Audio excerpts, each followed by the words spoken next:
आमची गाई हे दिसते तुम्हाला सगळ्यात जुनी आहे.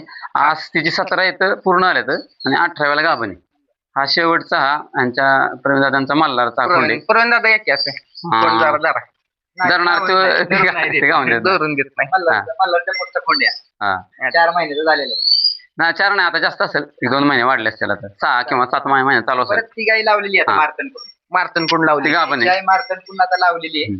आणि विशेष म्हणजे तिचे 17 येतं म्हणजे आज आपण म्हणतो की गाय परवडले नाहीत नुसते मी म्हणतो त्याची विक्री 17 त्यांचे खोंड समजा अर्धे झाले तरी आपल्याला ते परवडून जाते काय केले जात नाही. डॉक्टर साहेब ही गाय नक्की कुठल्या जातीत म्हणता येईल? गावरान म्हणूया खिल्लार गावरान. पहिल्या काळात आपल्याकडे अशा म्हणजे मी लहान होतो त्यावेळेला आमच्या गावात अशा गायी सोडायच्या चरायला बरोबर ना त्या काळात असत होतं. आता त्या काळात इनब्रिडिंग झालं असेल ते आपल्याला माहित नाही पण आता आपण अलीकडे बघतो की चांगल्या जातीचा बैल दाखवला पाहिजे.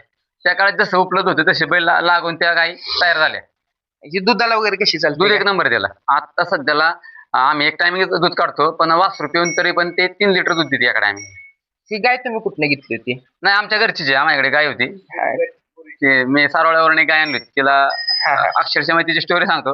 800 रुपयाला गाय आणली आणि तिला 4 खोंड झाली. ती आम्ही 80,000ला विकली आणि शेवटची गायची कालवड. म्हणजे कसं फायदा आपण म्हणतो फायदा नक्की हा फायदा असा इकडून दिसतोय आपल्याला.